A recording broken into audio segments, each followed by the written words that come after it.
All right, welcome to tonight's planning and zoning meeting. Today is Monday, March 7th. This is the regular meeting of the Planning and Zoning Commission, and I have 6:34 as the PM as the time. That is the call to order, the roll call. All commission members are present, less Commissioner Hendricks, who will not be here tonight. The introduction of the agenda and format of the hearing is number 3, and for that, Mr. Martin Griggs. Cool, thank you. So each item will have a call to order followed by a staff report. Then the applicant will have an opportunity to present.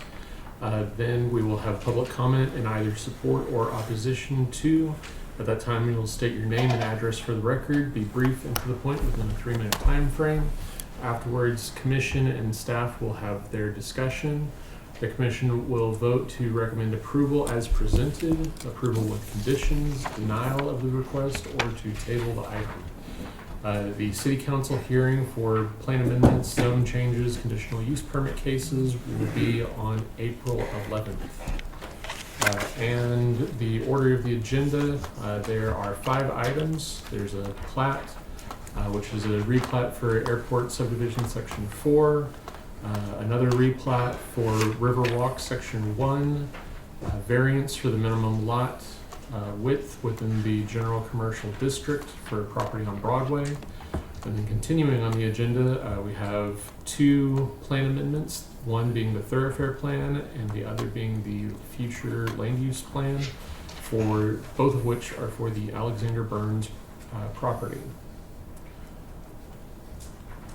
That we can move back to chair and discuss items removed from the agenda. All right, thank you.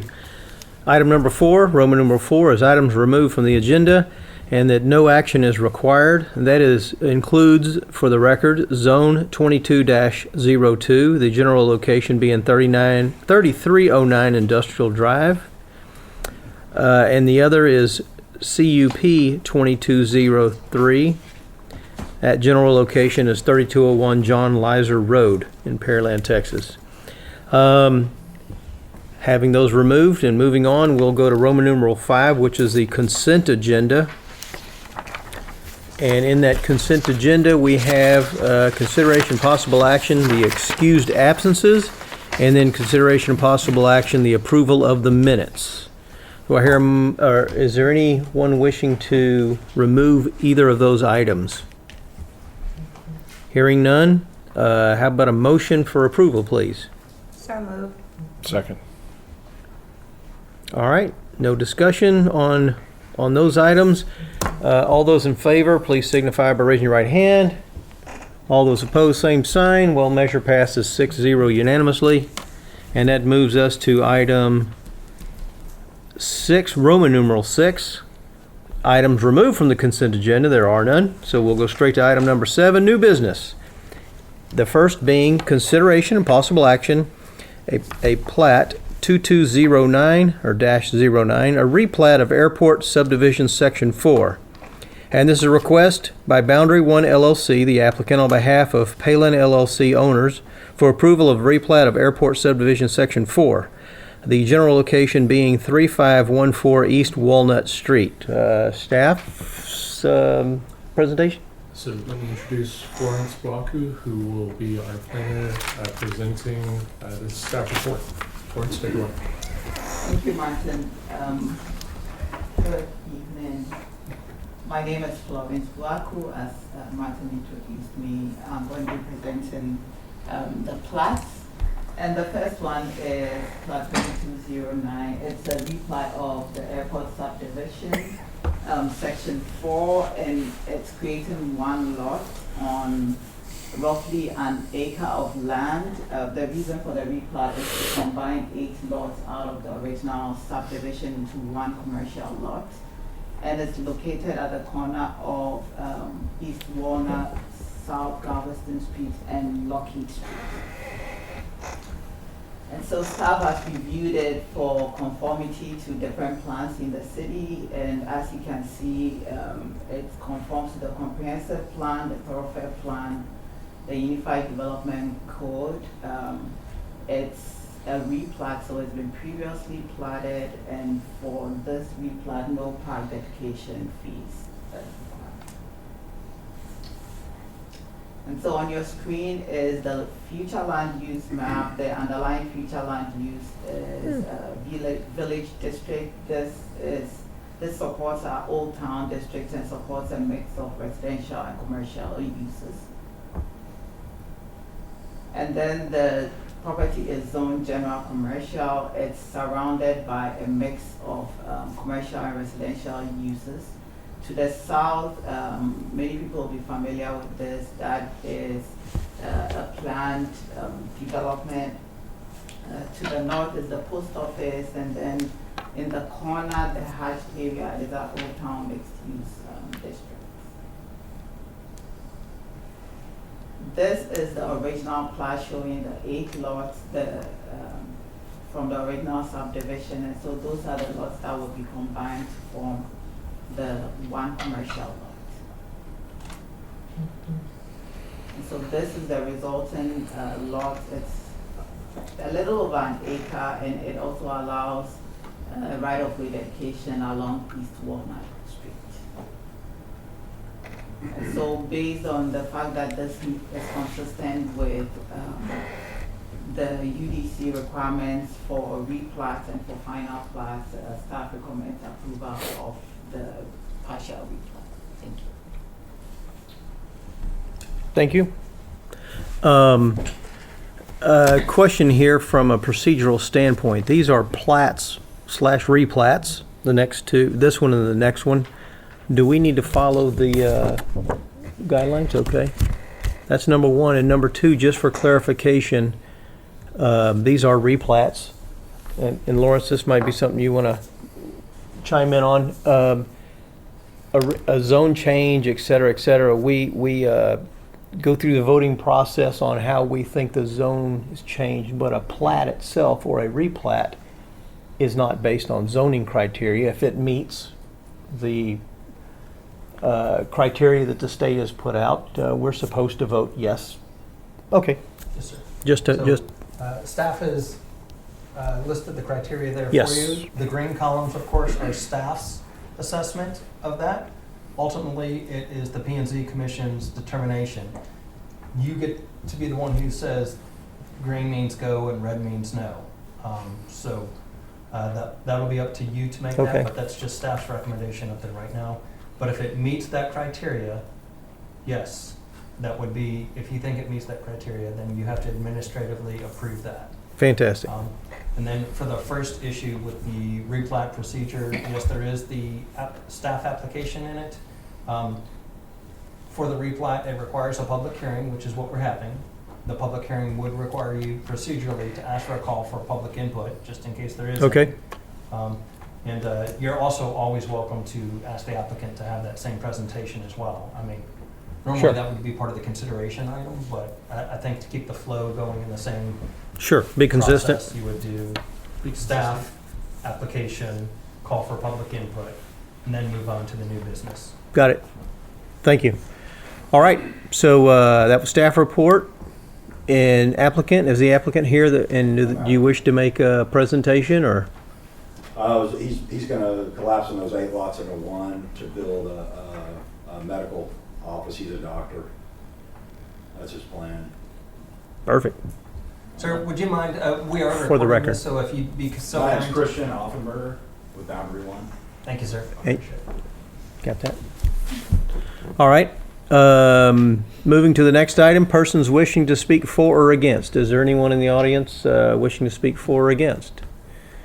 Hearing none and seeing no movement, let's move on to staff, commission, applicant discussions. Commissioners? None. Seems pretty straightforward. All right, then do we have a motion and I didn't do that? Shame on me. What is wrong with me? I certainly would entertain a motion for approval, please. So moved. Second. Got it? Shame on me. All right, if there's nothing further, all those in favor, please signify by raising your right hand. Measure passes 6-0.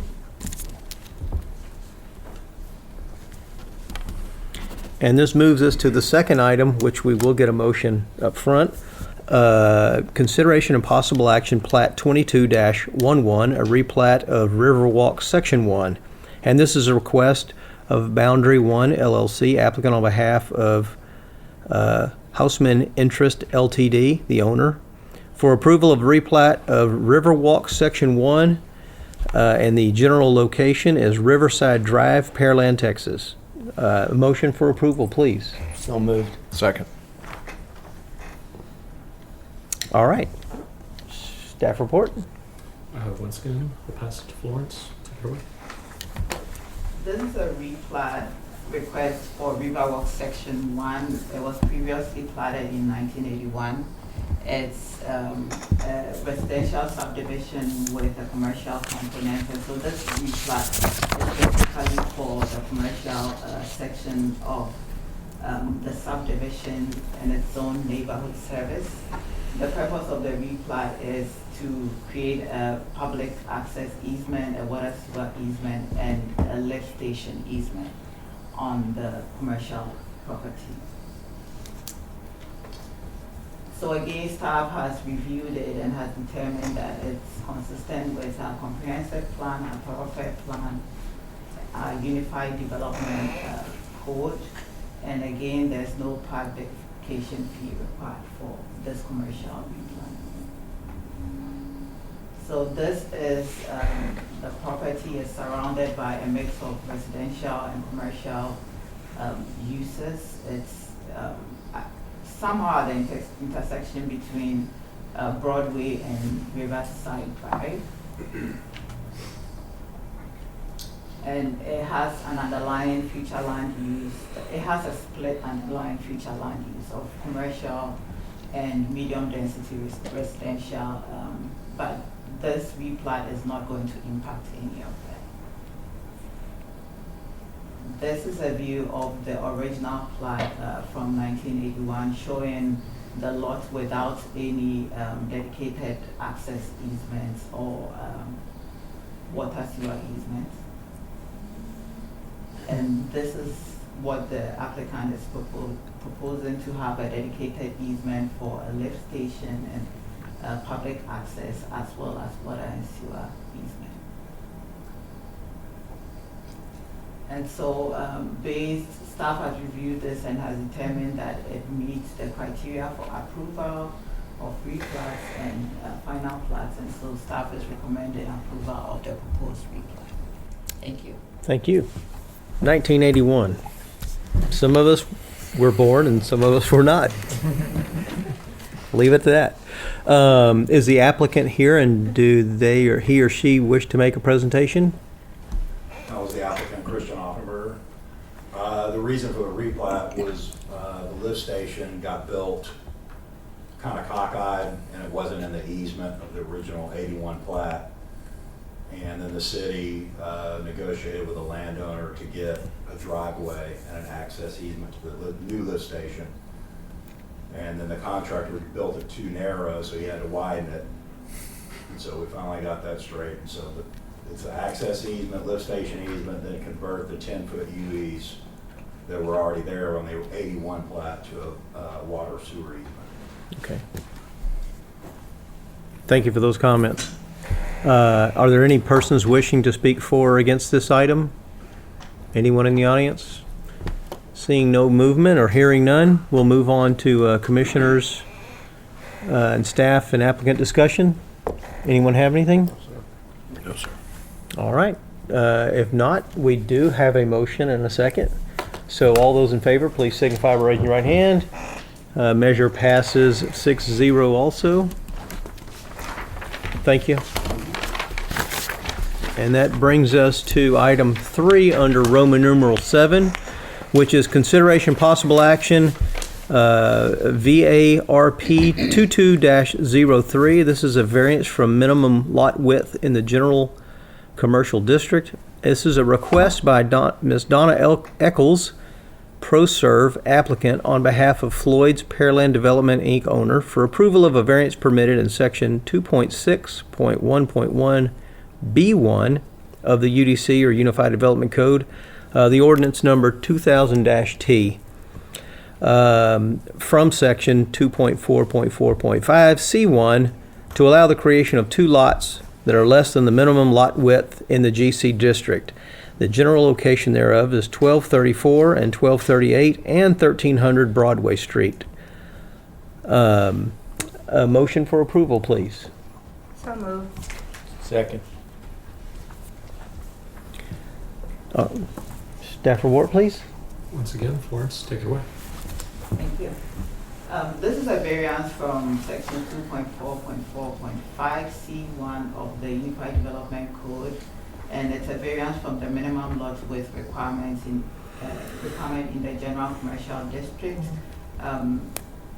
This is for a minor plat of 3 lots, and that's 1234, 1238, and 1300 Broadway Street. And the intent for one of the lots is to put in a restaurant with drive-through. So these are the lots that are being platted. They are composed of 3 lots. There are 2 large lots and 1 smaller lot. And so the applicant is essentially moving the lot lines to create 2 equal lots from one of the bigger lots and one of the smaller lots. The property is zoned general commercial. It's surrounded by a mix of multifamily and commercial uses, and it's located along Broadway. The underlying land use is retail, offices, and services, which supports the proposed commercial uses. And so this is the proposed plat. As I mentioned earlier, the first lot, which is lot 1, is going to remain the same. Lot 2 and 3 are going to change. Essentially, lot 3 is going to get bigger and lot 2 is going to get smaller. But both lots have a lot width which is less than the 150 feet required in the general commercial district. The lot depth and the lot area exceeds the minimum requirement in the district. Staff has reviewed this based on the criteria established in the UDC, and staff did not identify any hardship on this property, but we do recognize that the variance is necessary to preserve the enjoyment of the petitioner, and the hardship is not necessitated or caused by the petitioner, and we do not think that the request is based on financial gain. And so based on that, staff is recommending approval of the requested variance, essentially because the lots that are going to be created would be closer to the requirements of the general commercial districts, and it will be better suited for development. Thank you. Thank you. That brings us to the applicant presentation. Is the applicant here? I'm Donna Eccles with ProServe on behalf of the applicant. And the drive-through type restaurant that will be on the far lot, floors will remain on the corner. Mm-hmm. The middle will remain vacant at this time, and it'll allow for a new HTO. If y'all have seen them, I've seen them popping up everywhere. There'll be a drive-through type, similar to Starbucks location. And I believe the owner has also worked with engineering to realign Chantal for a common entry into the new lots once it's approved and developed. Okay. Thank you for that. And is there anyone, we'll move on to item 5, which is persons wishing to speak for or against. Is there anyone in the audience wishing to speak for or against in this item? Seeing no movement or hearing none, we'll move to commissioners and staff and applicant discussion. Any discussion? I don't. I can tell you in the past, the 150-foot rule was a somewhat of a big deal. I never found it to be a big deal from a commissioner standpoint or personal standpoint. If staff is recommending approval, and the fact that 150 feet of width, if you're sharing a driveway, it's that much less obtrusive is not the right word, intense, I guess. If you had two driveways there, plus Floyd's, it might get, on 518 especially, it might get a little bit cumbersome right there. But you also have met the qualifications by being deeper and/or the total area itself. So I have zero qualms with this. I just wanted to give, for the record, my thoughts. Anyone else? Nope. All right. Hearing none, we do have a motion and a second on the table for a motion for approval. So all those in favor, please signify by raising your right hand. And again, measure passes 6-0. The next two items I'll be recusing myself for. I do have a procedural question, a general understanding, and Lawrence, please keep me legal. From a procedural standpoint, I've never seen item 5, a land use plan amendment, before. So, item 4 and 5 are updates to our comprehensive plan. 4 is about the thoroughfare plan. 5 is about the future land use plan. Whenever we find that an application is outside of the desired effects of the future land use plan, we're trying to introduce and maintain the future land use plan as a document that comes forward to the Planning and Zoning Commission more often in order to keep that plan updated with the developments that are coming through. My concern, and I don't know if we're going out of order. I guess that was my concern. Are we going out of order? What happens if the P&Z approves or denies this when we haven't had the zone change approved by council? Approved the first reading only, right? Am I? Correct. They've only approved the first reading. So if we make a change tonight and they don't approve, or vice versa, if it's not approved and they approve, are we in a quandary? If I may, you will not be in a quandary, because the thoroughfare plan and the future land use plan both also have to be adopted by council. So your action tonight is a recommendation as an advisory body. They will be the ones who take those ultimate actions. It's pretty common, I would say, in other jurisdictions, and I don't know if it's just the Gulf Coast that does it a little bit different from folks. Normally, if you have a zone change that is inconsistent with your comp plan, inconsistent with your future land use plan, and inconsistent with your thoroughfare plan, you would change those plans first, and then you would finalize the zoning, or you would do it concurrently.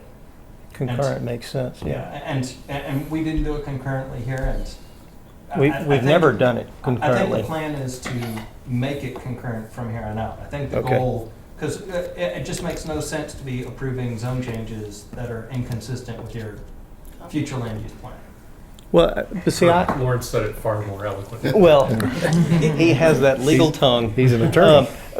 I guess, yeah, anyways, I'm sorry. I forgot what I was going to say, actually. Getting old. Well, Bye. Bye. Come back. I'll be in that room hiding. You're not excused for the evening. You're not. This is cool to make them have to wait around for the discussion. Oh, he's waiting. Well, he likes to discuss at the end, so he should be here. He's the only one that wants to talk during that time. All right, Roman numeral 7, item number 4, consideration possible action, thoroughfare plan amendment, Alexander and Burns Tract, public hearing, a request by Katie Harris, LJ Engineering, Inc., applicant on behalf of Melissa Burns and Judd's Food Stores, Inc., owners for approval of the amendment to the city's thoroughfare plan in order to accommodate a proposed plan development or PD district for residential development on several tracts of land totaling approximately 110.127 acres. General description is stating to be the subject property is bounded by railroad tracks on the west and by Main Street or State Highway 35 on the east and divided by Bailey Road. Do we have a motion? So moved. Do we have a second? Second. All right. Staff report? So who was the second? Oh, sorry. You can have it. New guy. Right. Okay, so. For the purposes of the recording, it was Mr. Jane. Yeah, well. Thank you. So I will be presenting tonight's thoroughfare plan amendment. As stated, this is an amendment that is brought on by the plan development for the residential development that is located on several tracts of land totaling up to just over 110 acres on the west side of Main Street, both north and south of Bailey Road. So this is the current thoroughfare plan that is adopted with with our comprehensive plan. You can see the area highlighted here. That is what we will be discussing. That is the whole of this thoroughfare plan amendment. So currently, there is a major collector street that would be acquired as property gets developed in order to cross Bailey Road and then have this intersection with Industrial Drive to provide for better connectivity throughout these industrially zoned properties. As y'all are known and aware, the subject properties are being proposed for rezoning for a planned development that has a residential, is primarily a residential component. This is the design plan that the applicant is proposing. You will notice that this is a different plan than what P&Z saw in January or December, as they have modified the plan to be in compliance with the fire department's regulations on distances away from the railroad track, as the railroad track has the potential for products that may not be good to be around residential development. So they did create this buffer and move some detention volume around so that way they can have this built-in separation. With that said, the thoroughfare plan would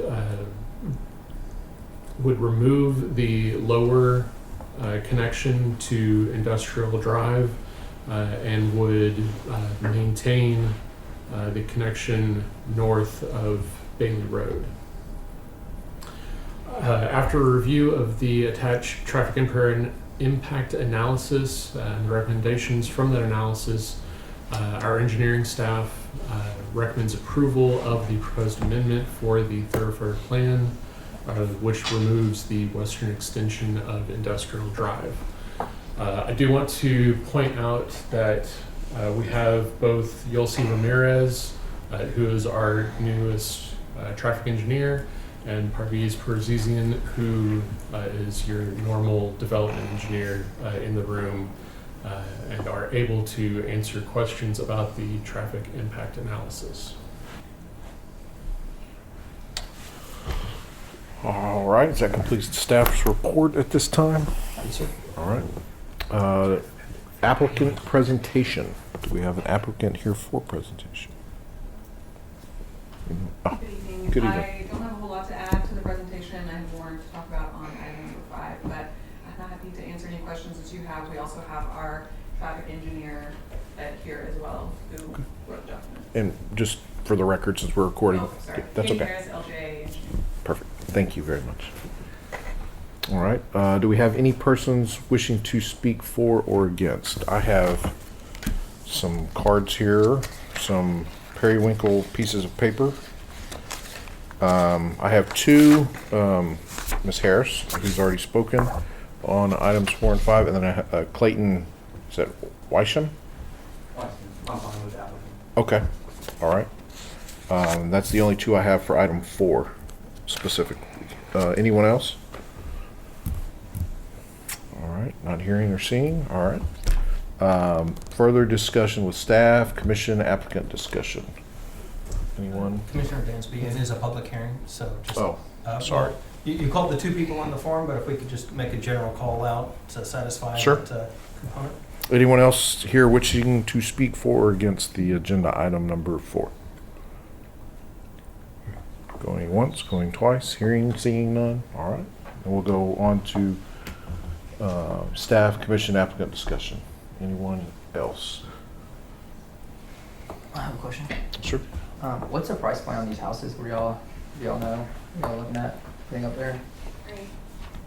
Price point. Price point for the houses.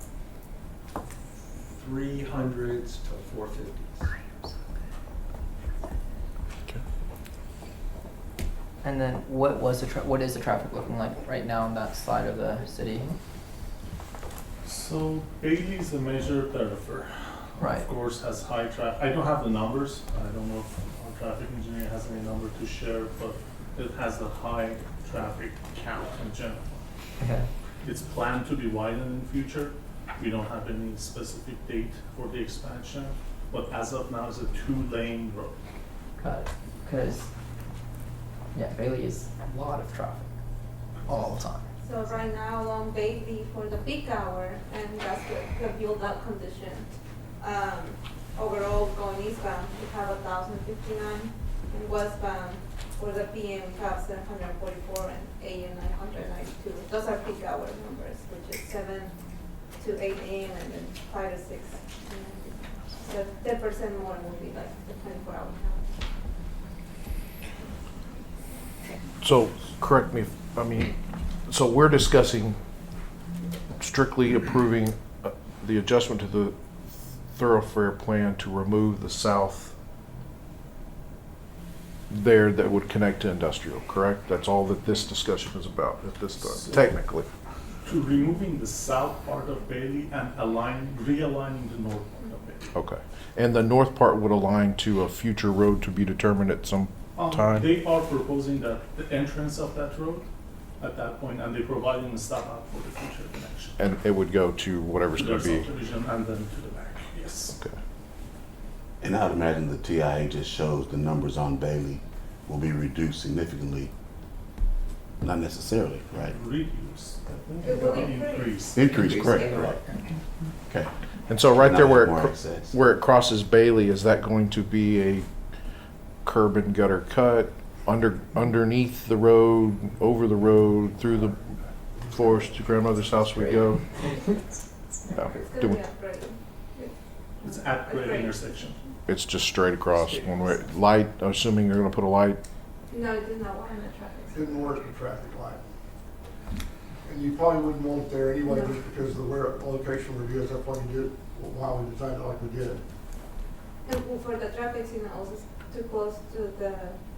To the highway, the If I may bridge. make a couple comments, Just so because we're recording, just make sure Paul, everybody knows. introduce yourself, please. Yeah. Paul Roman, Yeah. 2116 Kildare, 30 years in Pearland, next month.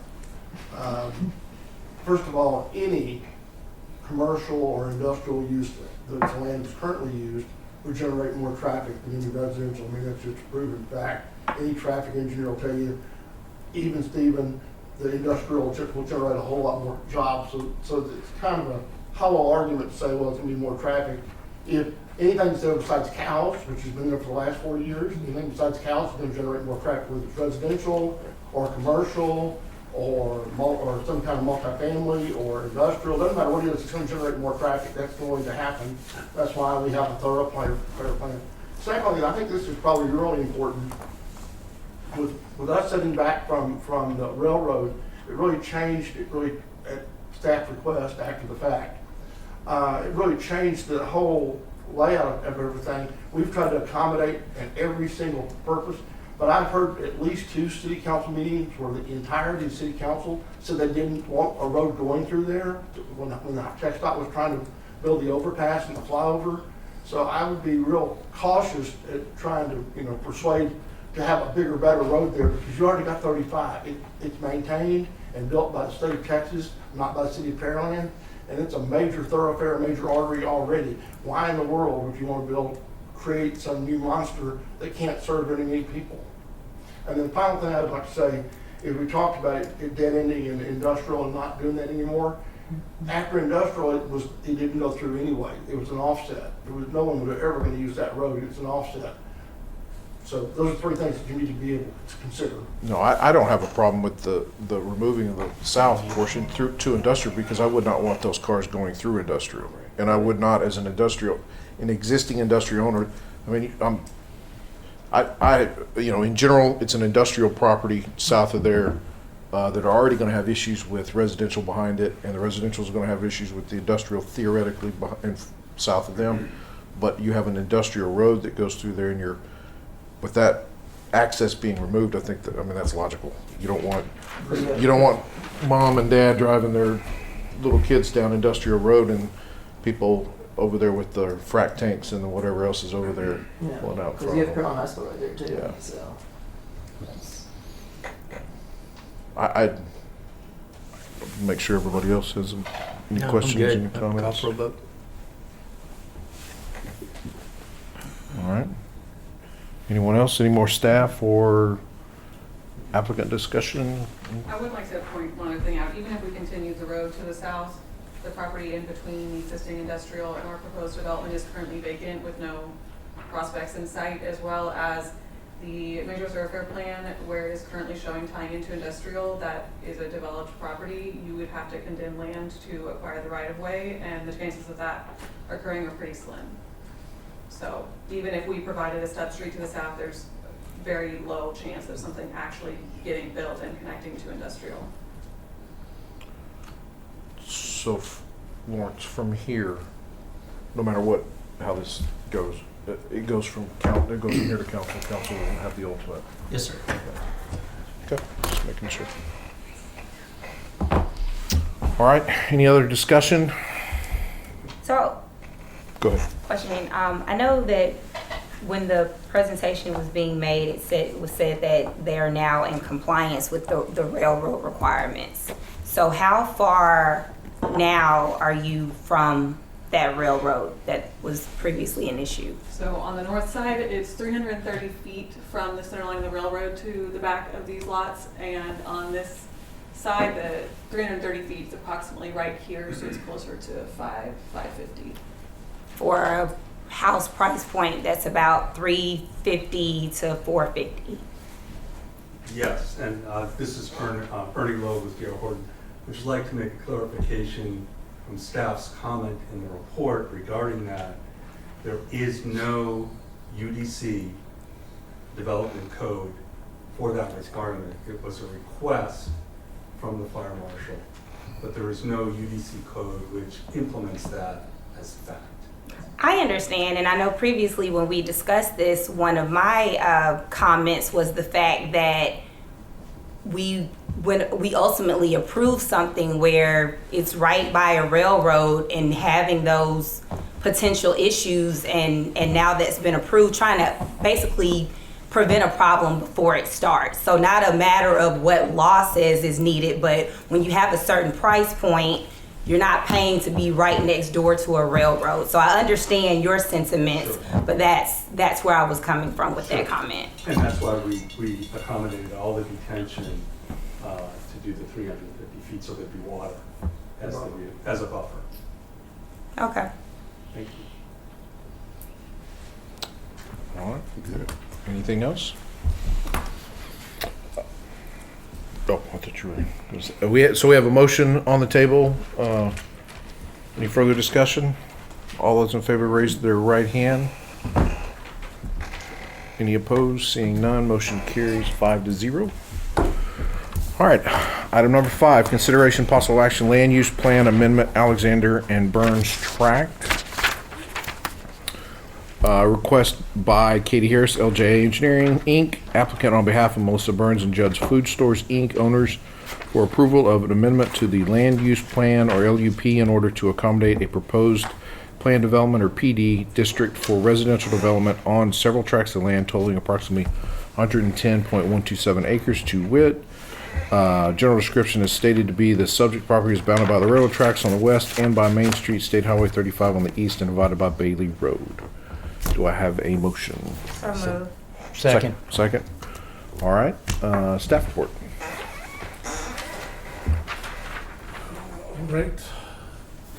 All right. So as stated, once again, this is an update to the land use plan to accommodate the proposed plan development for residential development on approximately 110 acres located on the west side of 35, bisected by Bailey Road to both the north and the south.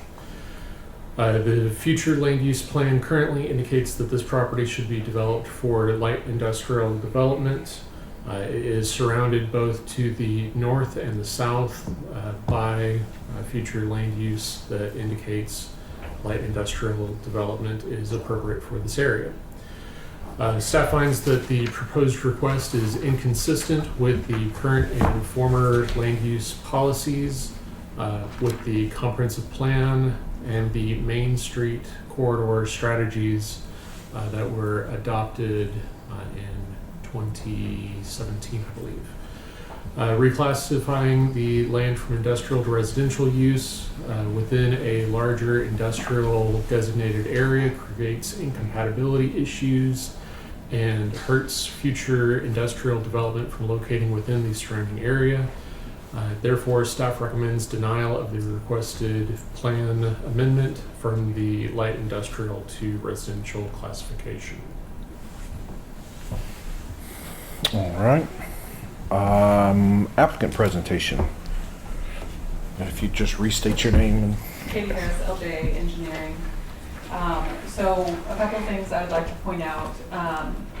When we were supposed to be here 2 weeks ago and didn't have a quorum, that Monday was the first time I had heard that this was even coming forward as a presentation and an amendment to the plan. That had never been discussed in the over 6 months that we've been working on this project. So it was a surprise to me as applicant, also to all of our team. I asked around and not a single person has ever heard of this happening in Pearland before, and especially not after a recommendation of approval for the zoning document. My background is working for cities prior to being on the private side. I was directly involved in amending future land use plans. Not a single city that I have ever worked for or worked with has amended their future land use plan in response to development, especially in single tracts or zoning documents. Usually it's every 6 months, every year, every couple year process where city staff brings forward the plan to council and recommends any changes. I have never once heard of it or seen it been brought forward in response to a single development. The second thing is the staff report makes it sound like I was the applicant for this. I did not fill out any applications for any of this. The application that was included in the back of the staff report is my major thoroughfare plan amendment application. And the fact that it was included in the back makes it seem like I was aware of this and requested this, which was not the case. I was very unaware and a little thrown off when I saw that this was brought forward. Obviously, you know our stance on the project. We've already been here for the actual plan development, public hearing, and also to council. I think a few of you were not here, but Planning and Zoning Commission recommended approval, and council also voted approval pending some changes which we have all addressed. And that will go back to council for its second reading in April, after we do our first reading of the major thoroughfare plan and I guess the land use plan. All that being said, I just wanted to point those things out. This was very out of the blue and we were very unaware of this. I understand the intent. However, it seems very targeted and very much like it was thrown out as another roadblock and opportunity to derail this project. So I hope you take that into consideration in your discussion and voting. I'm happy to answer any questions. We have the developer as well as the landowner here as well. All right. I have a number of folks who have turned in cards or periwinkle pieces of paper. Ms. Harris has just spoken. And then Clayton Weiss I apologize, Weisham, is that correct? Yes, Whitefield, but. Yes, sir. If you have any questions, I'll get it. Okay, thank you, sir. Mr. Alexander's here, JT Alexander, if he says he's wishing. If you'll just state your name and address again for the record. Yes. Jay Alexander, I live on 2760 South Berlin Road in Bremen, Texas. And good to be with you all again. A few of you weren't here the last time, so I really didn't come with a speech. I didn't come with a speech last time. It was just kind of off ad lib, but we've had the land. My dad inherited this land 40 years ago, last November. And from the day he inherited it, he was a farmer and rancher in the Chapel Hill River bottom, and the land was for sale. And it has been marketed with signs, without signs. TA Properties locally, it was a relative. They've been in real estate here 50 plus years. And so history really doesn't, you got to look at history and read something into it. And when we were here the last time, I know the city staff has made serious recommendations not to do this. The gentleman that's been here the first two times saying that there was so much noise on Industrial Road, he has a business there. He's not here tonight. But I'm just the guy trying to sell the property that's had cattle on it for 40 years. The city has raised probably with taxes, the taxing authorities have probably gotten $5,000 or $6,000 over 40 years. I'm not a bad guy. I try not to lie. That's just the truth. And the history is this land, no one has approached us with a serious offer for industrial. And I'm not sure what's going on. All you guys are volunteers, right? Y'all get appointed and then the council approves your position. So you're community members. And I think, you don't work for the staff. The staff probably works for you. Everybody has to be friendly and get along. But y'all are independent thinkers to look at this. And when D.R. Horton, when we approached, there were actually 4 or 5 other home builders. D.R. Horton's a Fortune 500 company. That doesn't mean anything other than they're probably pretty good at what they do, and they probably don't disturb the communities that they want to build in.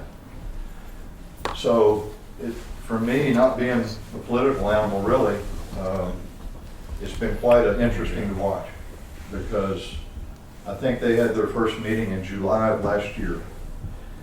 And then it was about a month ago that the fire marshal brought up about hazardous materials on the railroad track. Now, how long has that railroad track been there? And he was in on the first meeting in July. So a month before, but it's been accommodated. The gentleman with all the noise on Industrial Drive, can we put the map of the area up here so I can just mention a few things? So here's Industrial Drive. My company actually owns some of this land too. And we just sold a piece of this to this business. But I've been up and down Industrial Drive, and there's really no noise. It's been during the day, but I don't think any of them work at night. And this Industrial Drive is a cul-de-sac, and I think it was wise to forgive this road that was on this plan. This land plan was done, was it 10 years ago, the last amendment? 10 years ago? The last comprehensive plan was adopted in 2015. 15, 7 years. So I went and visited with this gentleman that owns this lot, I think it's right here. And I don't hear very well. And he came out in the street, I'm in my pickup with the window down, and we're having a conversation as the train's going by. And I didn't have to raise my voice, and I could actually hear him. He's probably 75 feet from center of track. And he's been there 40 years. You know, the city's report, or the staff's report, talks about all of this industrial and how this is so smoky. And I talked to Dorset Brothers. I believe they're own the concrete plant. This plant is a subsidiary plant. It's only used for overflow. They have 3 other plants in the area. This plant's rarely used. My business also has involvement with the TCEQ. There's no way they can kick a bunch of filthy dust in the air. They would shut them down in a heartbeat. Also, I don't know if anybody's been out here, but you notice this corridor right here? I believe this business owns that. That's at least 200 feet wide. Now, I know all the noise and the buffer, but currently there's nothing there, and I don't know how they would develop it. Maybe they will develop it someday. But right now it's full of trees. But D.R. Horton did put up an 8-foot wall, stone, to alleviate the noise, of which there's very little.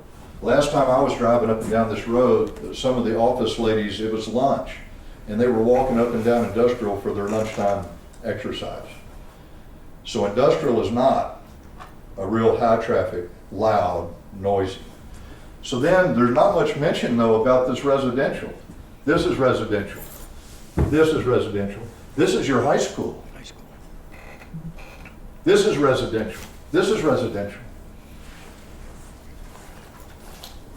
I apologize. It doesn't seem to get mentioned. We're supposed to time everybody 3 minutes, so we. Oh, I'm sorry. No, it's okay. Well, we didn't. I didn't. Just don't forget the history. Yeah, yeah. This land could sit there for another 40 years. My dad was 49 when he inherited it, and he died in 20. And so he didn't get to see anything done with it. I hope I live to be 89. But I think this is a wonderful opportunity. 403 homes converted to tax-paying citizens. And the Chamber of Commerce, whoever's driving the train opposing has got some real pull here somewhere. I don't understand it. But the guy that I understand, the economic development guy, he hasn't brought us a prospect in 40 years. So is this the holy grail of industrial? It doesn't seem so. Thank you for your logical thought and your service. All right. I have another speaker, Ernest Loeb. Mr. Loeb, if you'd remind everybody address and. Ernie Loeb with D.R. Horton. I'm certainly available to answer any questions. I just wanted to make sure that everybody was aware, as Mr. Alexander has said, the land has been available for 40 years. There has been no prospects. The tax base is really, really low. All he's doing is growing hay, selling it. There's cows on it. I think that the planning and zoning members need to know that what we're proposing is a residential development that will bring approximately $140 million of taxable value to the city. So for 40 years, you've been collecting agricultural exempt land, and there is a fiduciary responsibility that I would think you guys would take to heart as planning and zoning members and as members of the city, to think that rather than having agricultural exempt land for 40 more years, you would look at a residential development with over $100 million of taxable value and build out at the city's tax rate, and adding that to the city's coffers. Thank you. All right. For public speaking opportunity, is there anyone else who would like to speak for or against this item? Paul Drummond, 2116, Kilmare, also 1925, Pearland Parkway. Just a few things that I think ought to be pointed out. You know, communities, cities build a reputation of being very open to the public, open to development, or closed. And, you know, over the years, we've gained one being closed. This is a really good indicative of why. 7 months into the project, the fire marshal woke up, the fire chief woke up, who said in the meeting, I met him in a meeting, said 6 months before, and said, you gotta have 330 foot of separation. I said, what about all those houses already there? Oh, well, they were already there. I said, do you notice them? No, we never have thought about noticing them, but it's important that these new people, unlike the old people, get noticed and can't be there. And what about the EDC building a $2 million road that gets within 140 foot of the railroad track, and there's a rental service right there totally for the project. It's on Halleck Road. And I said, well, why would you put a new business there so close to the railroad? And by the way, across from Third Coast, which has lots of flammable liquid. I said, why would you put that? Oh, because people don't sleep there. We're worried about people sleeping and being awakened. I can't think of a more disingenuous argument than what we've gotten. And then when we answered again the questions, the thoroughfare plan, Horton bent over backwards to accommodate the thoroughfare plan. And I've been doing this on this side and city side for 41 years. In 41 years, I've never seen a future land use plan change during council's deliberations. Never, not one time. And I've been around the block a long, long time. A future land use plan is what it says. It's a plan. It changes. When I moved here, they were still operating off the 1976 plan that showed apartments out in the middle of the fields because nobody wanted an apartment next to them. There were just blocks that said multifamily. That's all it was. It's a plan. It's a 50,000 foot overview of what might happen. Those things change. Those things change. In this case, they have changed. There is not demand for the industrial, no matter how much we like it. And again, if the EDC thought it was such a great idea, why didn't the EDC approach Mr. Alexander and Mr. Burns and say, hey guys, let's do a project on your site. We got users. They haven't because they don't have users. And then finally, one other thing I'd like to clarify. I continually hear it's bounded by land north and south that is industrial. No, it's bounded by land on north and south that's zoned industrial. It's all vacant. There ain't no industrial there. The only thing close to it is residential. And by the way, final point is you look, there's a lot of commercial along 35 that sits vacant. The reason it sits vacant is there's not enough rooftops to support any more commercial. So this will not only generate $140 million in taxable value, it'll generate new commercial, new sales tax, which is by the way, that's one of the missions of EDC. Apparently they forgot that somewhere in the mix. They forgot sales tax was one of the three driving forces of the EDC. Anyway, just wanted to have those clarifications. I'm happy to answer any questions if you have any. So I've got a lot of history with the project and with the property. If I can, I'm happy to do so. All right. And be a little less sarcastic in doing so. Thank you, Brandon. Sure. Anyone else wishing to speak for or against this item? For once, twice, 3 times. All right. Staff, commission, applicant discussion. Anyone? Yes, I have some comments. First, starting with the first young lady that spoke, I don't want you to think you're being discriminated against concerning the amendment to the thoroughfare plan and saying that was brought out of the blue. There was also a situation into which we just voted on zone changes, and certain items that we had were tabled until a later date until those changes came through. So I don't want you to feel, when you mentioned that, I went back and thought about some of the other changes that we were doing. So I wouldn't want that to be your takeaway, but I could understand how if you've been in a process this long and then receiving that it could feel like that. But for whatever reason, we are in the midst of a lot of changes to different protocol right now, and being one of them zoning.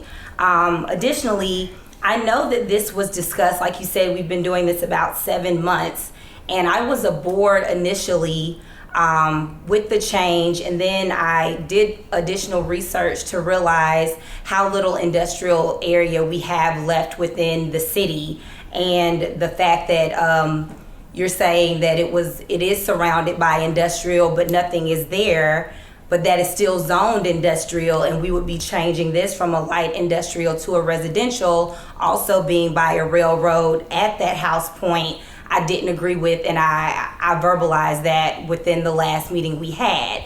And we did vote as a body to go ahead and approve that, but it wasn't a unanimous decision. If I remember correctly, it was Brandon and I that were against, and it was Lainey and Me. you and Jennifer that were for that, and now we're having new members here, so I'm kind of giving comments but also giving background concerning what happened so that you get the full picture when you get ready to vote on this tonight. And I know that another debate between staff as well as the developers, or the applicant rather, was the amount of taxes that were being brought in with this project. I know it was stated by several people that it was $140 million, but that was further argued that's on the building side, and not once that property is there, what kind of revenue is it really bringing in from those residents? And I'm very mindful of the fact that we don't have a lot of property left within Pearland to build on and to further provide, whether it be commercial, industrial, whatever the case may be. So I just wanted to state all of that because I know we have two members that weren't here before, and anybody that has anything else to say. And I understand both sides. I understand that they're trying to be in compliance with everything that the city has requested, and that they feel like at each turn, more requests are being made of them. But still, as it stands, with what I know about the land that's available, I still would not be in favor of this, and I will let whoever else wants to speak at this time. Anyone else? Go ahead. So, Mr. Alexandra, Mr. Rowan, I am all about generating $135 million more for the city. I think it's a great idea, but I do have a few questions for the city planners, essentially, about drainage and utilities on that area, and what does it look like for a development like this, and what would the cost be for the city if we were to expand out like this much? This is a subdivision. Let's start with the utility. They will have to extend all the utility and the storm sewer on their own cost when they apply for the infrastructure. Got it. And I believe they are working on drainage. Maybe Clayton has more information. If I could intercede, I'm not sure how that fits in a future land use plan issue. So absolutely, drainage needs to be considered at some point. Right. We start with what is the zone, and before you do zone, you look at what is the comprehensive plan, future land use plan, and thoroughfare plan. So drainage will be accounted for. I'm not too sure that you need to account for that on whether or not you're going to want to change. I was just wondering, the making use. sure that we don't, if we change the use, the neighborhoods around there aren't going to be impacted with flooding. Right, absolutely a valid concern. Right. And considering city utilities is something that you can consider possibly at the zone change portion, although that ship has kind of sailed for you, Mr. Jane. Yeah. Sorry you missed that one. And definitely during the development stage, that's going to have to be taken care of. But for the future land use plan, I'm not sure it's relevant to tonight's I think we spent more time on this. The real answer is we have to provide zero negative impact to the neighbors. We have to receive the same amount of water we receive at the same rate as we receive, and we can't put it out any quicker in a post-development state than we did in a pre-development state. So the drainage will not be a problem, and all that drainage is paid for by the developer. Right. And I did want to answer Ms. Boswell asked one question. One thing. There's 854 acres according to the city staff, not according to me, in South Pearland along 35. That's east of the railroad track, and about 35 in the railroad track. There's 854 acres in that quadrant alone that's been vacant. In the last 29 years, and again, I told you I'll be here 30 years next month, there's been 21 acres, and almost all that's in one development. There's 21 acres developed, so your current inventory in that corridor is almost 1,000 years. By law, by state law, all zoning is predicated on highest and best use. You can't say with a straight face that the highest and best use is something that's going to take 1,000 years to actually be developed. And then finally, they use the number again. It's a smaller number, the 854. Not going to argue with you. But if you count areas like Clover Field, which is in the ETJ, and a lot of the oil field land that's south of the city in the ETJ that will be developed at some point in time. There's over 3,000 acres, which are really industrial in character, not residential in character like this tract is. Thank you. Anyone else? I guess it's me now. Just to give a little history, like Ashley had brought up, one of the things we had a workshop, and not one time did anybody have an opposing view of this project going forward. That's one of the things that, as sitting on planning and zoning from now on, when we have workshops, I'm going to push to make sure that if we have a problem with it, that we tell the applicant that we've got a problem with it right off the bat, that they don't go out and they invest $150,000 into a project. And then we sit there and come back and throw all kinds of obstacles in their way in order to not approve this. Now, we approved this the last time. Last time, I don't think Commissioner Earls was here, and I don't believe that, well, RJ, I know you weren't here. And so that irritates me, and one thing that we've got this back on our plate. I totally agree with Mr. Alexander and Mrs. Harris about it appearing to be targeted. Nowhere in the UDC do we show an ordinance that you got to be 330 feet away from railroad track. We've had new businesses built. I've heard the argument, well, we're building something that, these people might be impacted at some time, by something that happens on the industrial end of it. Well, I'm more worried about those 2,800 kids that are right across the street over there.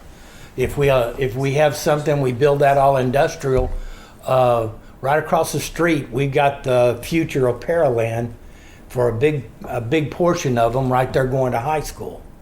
So, I think that this fits in the area. The only thing that I wish that could happen, I wish that they owned the land and they took it all the way to 35. And because I feel like that's all industrial. On the other side of industrial, I'm not so sure that I'm so hyped up on it being residential, but going back north in that one sector in there, I see nothing wrong with it. I think you're right across the street from all residential stuff. You back up over there, you're close to residential. You got your high school right across the street. It just makes sense to me. And so I'm for it. And I'm aggravated that we're even have to doing it again, because we voted for it. It was approved by city council. And then all of a sudden, it come back and this gets slapped in our face. So, thank you. Right. The talking stick's been passed to me. I am actually torn. I mean, I wasn't here for the big meeting that we had, but I did hear about it and kind of got caught up on it. Things changed. The plan that we had changed. Like you said, it is just a plan. They didn't put warning signs on cigarettes at one time, but now they do. So they put in buffers when they think things are industrial hazards. I absolutely understand that. Rooftops are needed, period. Some more support I can give to that. But rooftops are needed, and yes, there's taxes that come with that. I do have a concern about these rooftops now being close to the school, and now they're crossing 35. They're gonna walk to school, ride their bikes at 35. Can't control it, but I think it's something we should look at long term, addressing this issue, because it has been a vacant lot for a long time, just land sitting there. Paraland can always use the revenue, but at what cost? Do we welcome more money to the city? So I'm not afraid or ashamed to say I'm kind of torn, actually. I'd love to look at past minutes that we've had before, personally. Do some more diving into it to come up with a more educated decision. The fact that I missed that meeting, and I apologize for that, seemed to be important. It has some true facts that were given at that meeting that I just wasn't here for. But looking at the plan now, things change. I don't think that there's a target for this project because the plan was A and now it's B. It happens. often. I know you say you work for different cities. I've worked with cities before, and I've seen it happen before. Again, unfortunately. Can I respond? Sure. So there are several things that we're showing in the document or on the exhibits that have been written into the text of the document, like the 330-foot buffer, that no structures will be closer than 330 foot. That's been added to the text. We've also added text about the southern boundary being no less than 50 feet. We also added text about the masonry walls along the western and southern boundaries being no less than 8 feet high, and masonry material, we changed it from precast to actual masonry material. So a lot of the things that you might be concerned about changing have been written into the text, which will be the guiding document moving forward. There will not be an option to deviate from that unless we were to come back to P&Z and council with those changes. So the buffers, the setbacks, landscaping, screening, all of that stuff has been written into the PD text. We have no option but to follow it if approved by council. And this is for Commissioner Earls. I mean, and correct me if I'm wrong, there were a lot of comments from a lot of people at that meeting. And are you looking for more than just the document or the totality of what happened for that meeting concerning comments from both the applicant, the members, as well as staff? I mean, there was just a lot of dialogue, so. This has evolved from X to Y. Right, but I mean, if you are just looking at the documents that they're providing, I don't know that you get a totality of everything that has occurred, because you don't get comments, you don't get minutes. You just get the documents as are. I mean, generally the text is the same. The only thing that has changed is being more rigid with the requirements. Nothing has gone less. Like, we've increased the height of the wall, we've increased the buffers, we've increased the screening. Like, since you've read it, it's gotten even stronger and more stringent on the developer. So if that's something that you're concerned about, staff has the document, they have the exhibits, but we've just put more restrictions on ourselves since being at P&Z and council. So we can't change it. Like, we have gone to the point where there is no getting more relaxed with the requirements. I also mentioned, sir, the people that came to the last meeting to oppose, they're not here tonight. It's because D.R. Horton and the engineers have accommodated every conceivable last-minute roadblock that's been presented. And in all due respect, I mean, if there's 800 acres, potentially 3,000 acres, and there's been 29 acres developed in 20 years, I mean, my family, this is important to us, and we've made the effort. And it's just been sitting there. I haven't spoken yet, so let me go ahead and say a couple things as well. I served on PEDC Yes, sir. for 9 years, and I'm not accusing anyone of anything. I'm just going to state a fact. We showed this property to Aldi for a multi-use, multi-million-dollar warehouse facility. They came down, toured it. Matt Buchanan and a number of PEDC showed it. They may not have communicated to your father, who's unfortunately since passed. I'm not sure how that went down. I don't know who they talked to, but it was packaged to Aldi, who ended up ultimately going to Richmond, Rosenberg area, because they were giving away a lot more tax abatements and that kind of thing. So See, that never made it to us, Yeah. or I probably would have been aware, but you hit a good point. You know, everybody says industrial development is desirable, but look at the abatements you have to give them here. And I mean, sometimes, sure. I'm glad it was packaged, but there were other lookers. I'm not saying there weren't any lookers. There was never a deal presented that we. Well, I could- just want to, I mean, it's been said 20 times in this meeting and previous that it never got far enough to see a deal. I know it got far enough to see a deal because I saw the deal. But on that. Yeah, that's Never- right. Yeah, but if it got deal's not a to deal the until it gets to the no, settlement. deals aren't deal until everybody signs and money exchange hands. So, and we all know Well, that. I'm glad that there's been effort Yeah. made. There's just never been any Yeah. success. So, I did vote against it last time because, my thought is still remains the same. We're taking a viable, usable industrial piece of property that's going to be taxed at that industrial level, and we're passing on that $140 million worth of tax income to individual homeowners. I live in Shadow Creek, in the Pearland side, Brazoria County side, and my taxes are off the chart.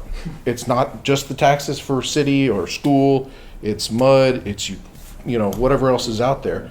So I completely understand if this is the usable piece, then, you know, and you have a buyer on the hook, for lack of a better term, then, you know, it's your land. Sell it, you know, I mean, or do everything you can to do that. My issue I have with this is the same as mentioned earlier. I have, you know, asking to amend a land use plan in mid-stride, I guess, for lack of a better term, at a special meeting, kind of, sort of, planning and zoning meeting. You know, I'm somewhat confused about that. I don't think that, in my personal opinion, an amendment to the land use plan should be at this point per individual user. You know, that's my opinion. I'd have to get knee deep into the legalities of it, and I don't have that bandwidth this evening to do it. And unfortunately, it falls on you guys because, you know, we're a little. I was a little taken back just because we're adjusting something that is, I don't know that you want to call it as serious as you could get, but I mean the city's citywide land use plan is an important document, and I want a little more facts before I can understand whether we do a modification to it at this level or request or approve of it at this level. Is that something that's viable, or should there be another process in place? So, but, you know, if you're asking me to, you know, I don't want to go down the tabling road because you guys have been beat up one side and down the other with this. Again, I did vote against this. I would probably have to still be on the same because I would want to stick with what I originally had an issue with. I don't necessarily agree with the land use plan amendment being in front of us this evening. Mr. Chairman, it's never happened in 40 years. It hadn't happened in Yeah. 30 years here. It hadn't happened in 40 years total. I mean, I just tell you, we have long experience with a lot of cities. Yeah. And I've just never seen it. And what's really troubling, it's almost, you know, it's again, it's like the fire marshal and fire chief that woke up at month 7. It's always after the fact. The P&Z planning, and Ashley was right, it was a split vote 3-2, but the P&Z did recommend it to the council. Sure, absolutely. The council on first reading did pass it. That's right. I can't believe that anybody on the staff level, I mean, you talk about deep state, I don't want to read all politics are, but talk about deep state, after the council has already voted for it, 4-3, to want to change, to go in there and come up, it's like another bite at the apple. How many bites at this apple do they get until we just go home? So, Honestly, it seems like every time we do manage to acquiesce to something that P&Z has said or the council has said, we're looking for another way to derail the project. I mean, we've addressed literally every single concern that council has had and y'all have had, so.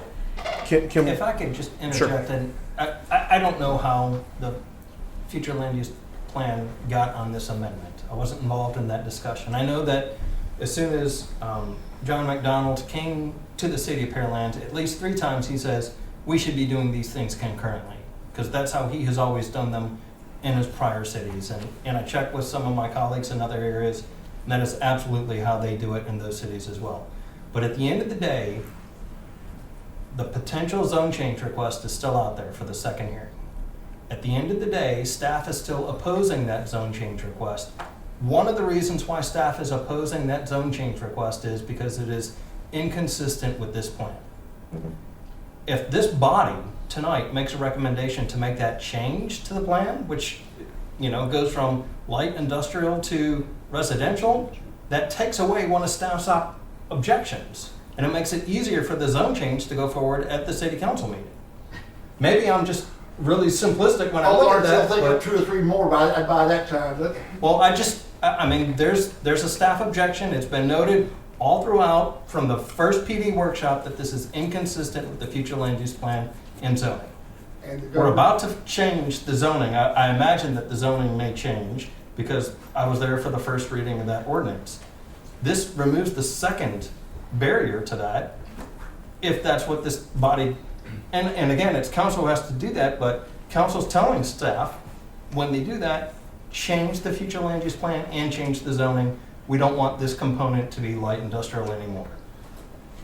This being on the agenda tonight actually helps the applicant. I know they don't feel that way. It helps the applicant. It removes a possible barrier from them being able to. And that's why I say I think it helps the applicant, because it removes staff's objection. But my objection, It removes one of staff's my objections. objection to the project as a whole was that we're taking light industrial offline. So if you want to keep I light would- industrial online, Yeah. we would expect your vote to stay be- consistent stay with that, consistent, okay. and to not Yeah. make the proposed change to the future land use plan. And before we do anything, this is not a supermajority kind of thing, kind of No, deal. sir. It's just a. This is you being legislative in nature and an advisory body. Okay. Regardless of what your vote is here, council's vote only has to be by a majority. I got it. All right, just making sure. Okie dokie. Any other? We'll have the chance to support it 3-2. Yeah. And they could be unanimous in their decision, either way. Yeah. It doesn't sound like they're unanimous, at least not yet, but. I have a question for staff because I keep hearing comments about nobody is here to oppose it as they were for the previous meeting. Was notice sent out? I mean, how did that work for this one? Because you made mention of this coming out of the blue for you. You weren't aware or prepared for this. So my question is, the surrounding people for that area or citizens or companies, what kind of notice or any did they receive concerning this? Notice for comprehensive plan amendments are made through the newspaper. There is no there is no mail notice sent for comprehensive plan amendments because they are typically citywide amendments. Okay, and so applicant received notice because of the fact that they were applicant? Correct. Okay. I knew that the matrix thoroughfare plan was going. I didn't receive notice that the future land use plan amendment was on the table until I read the staff report. Monday, 2 weeks ago. That's the first time I ever heard of it. I had no idea. Okay, yeah, but I guess what I was asking was the people that opposed the first time, usually when it's something around the area within a certain number of feet, they're getting that notice. And he was saying because that this is an amendment, it was just posted in the regular places such as the newspaper or whatever the case may be. So that's what I was asking about, who had been informed about this particular amendment. The two people that were from the public that spoke against, one was an industrial, he was not informed, he doesn't live here. And the second was the Chamber of Commerce. And when I talked to Jim about it, I said, he said, we had industries question this. I said, maybe you had Matt question you. He said, he didn't say no. So there was actually two. One is the Chamber. They took it on themselves, and again, we know why they came out and do it. And then the second one was one industrial guy who didn't get noticed because he wasn't contiguous. He's more than 200 feet away, so the notice. That's what I'm getting at, that he might have been here had he gotten notice. Well, he was here the first time and he didn't get noticed. He was not noticed the first time. Way down the road. He's more than 200 feet away, so he was a plant. This is what I'm saying makes sense. I feel like it makes sense to me. The guy that was here, He was a plant. he did, his property is not within 200 feet, but he saw the public hearing sign. But there was a sign on Way the down wall. toward the city. Okay, thank you. I Russ- got my question answered. The gentleman that was here has two pieces of property on industrial and also has a property on 35, a forklift company. So he may not have been here, a plant, but he was here because he was well aware. And he also is a member of the Chamber of Commerce. Well, and there's two signs on the property, so anybody driving down Bailey or. That's my 35 point. Yeah. Would know they have the opportunity to call staff. Yeah. That's all I'm saying, is that if this was an amendment, it didn't go out, it wasn't posted like it was last time. But the signs are still up, so if anyone had questions, they still have the ability to. But it wasn't a sign up concerning this particular amendment, was it? It just says proposed. Oh, yeah, that's what I'm saying. Thank you. Table it, and they'd be happy to come back another. What happens? What happens if we table this? If it is tabled, there is no forwarded recommendation on this item until y'all take a vote. The second reading is going forward for the zone change, and it can go forward without this recommendation. It can or cannot. Can. Yes, it will. The change to the future land use map is not predicated solely on the zone change. It is seen as Mr. McDonald had said, it is something that typically whenever you have a zone change that is outside of your classification that you are within, it is taken at the same time, so that way you remove that barrier.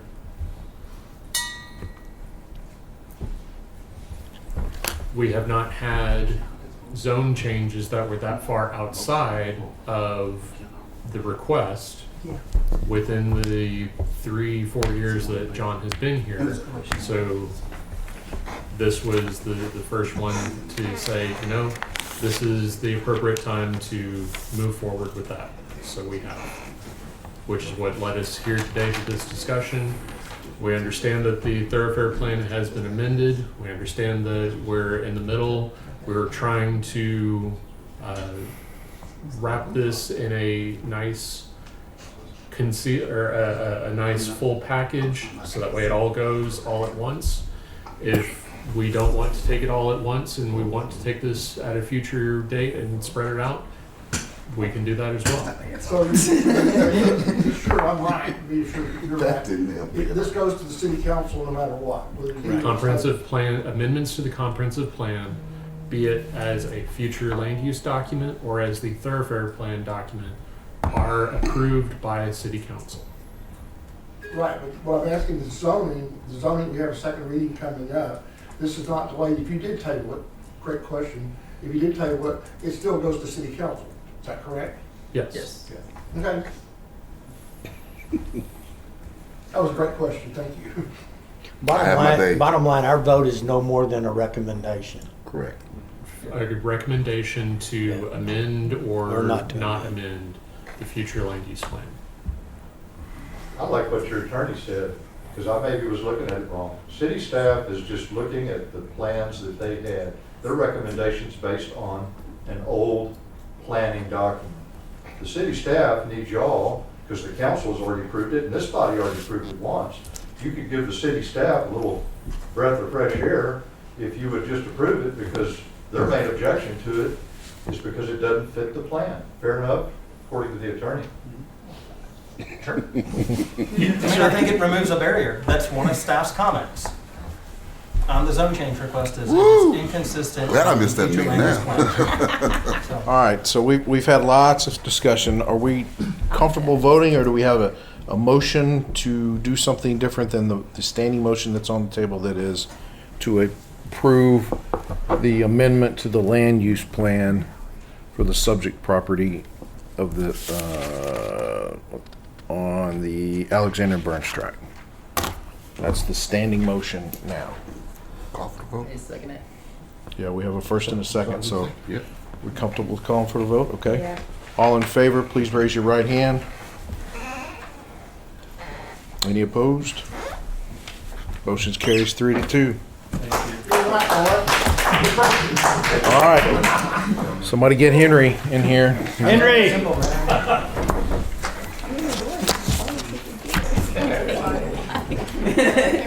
We're not through yet. No, we're cut off.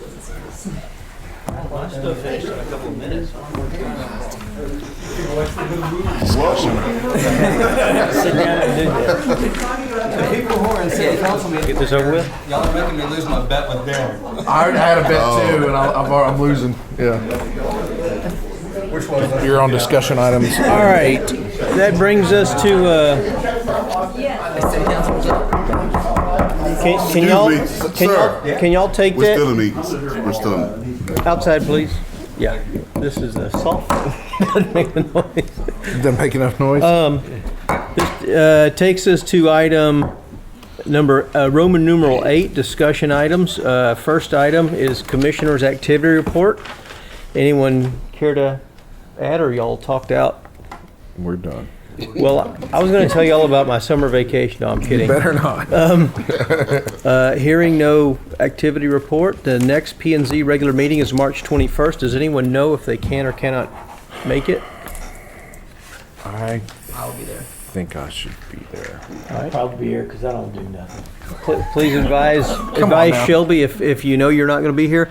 And we did have a thing last time where somebody, was it Jennifer, said she'd be on some, was it a board or a body? It was on a committee. Drainage thing, that's Drainage it. committee. Did that get resolved? Yes, sir, it did. Okay. And then the other thing was, They've already had meetings. oh really? Wow.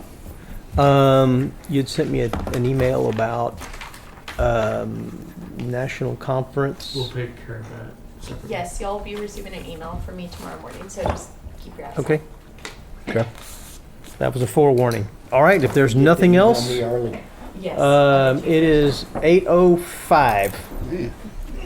Boom. Meeting adjourned. Thank you.